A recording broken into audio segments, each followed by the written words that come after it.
La casa del libro lo aspetta al suo paese, nella piazza a terrazza sopra il mare, sulla scogliera dei turchi e delle imprese, dove da giovane scoprì l'amore.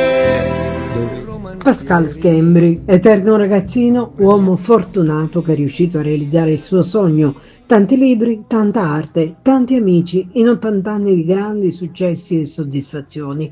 E proprio su quest'onda lo scrittore italo-francese ha realizzato 2 grandi feste di compleanno per i suoi magnifici 80, alle quali hanno partecipato parenti, amici ed estimatori dell'intellettuale che gli hanno tributato affetto e stima. Un compleanno e 2 serate, una a Real Monte e l'altra a Roma, in cui Pascal parla, si racconta, si mostra in un video sulla bellissima Scala dei Turchi in cui canta il suo amore per la vita, i suoi luoghi nativi, gli affetti più cari. Poi fa divertire, balla, ripercorre un vissuto pieno e ricco di interessi che si muove tra la Francia e l'Italia.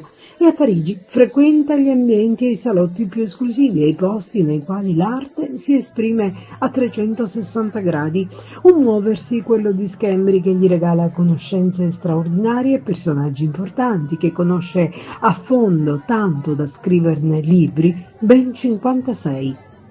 Sono tutti elementi che hanno caratterizzato Pascal Schembri, che con il suo raffinato piglio francese ha polarizzato l'attenzione degli intervenuti nella festa tenuta al Madison, iniziando da un brindisi di benvenuto, una ricca e gustosa cena, musica, una bella torta con la sua immagine e un commosso scrittore che nell'abbraccio di tutti spegne le candeline. Auguri Pascal ad Maiora. Aspettiamo il prossimo traguardo dell'eterno ragazzino che da Real Monte ha conquistato anche l'affetto della Francia.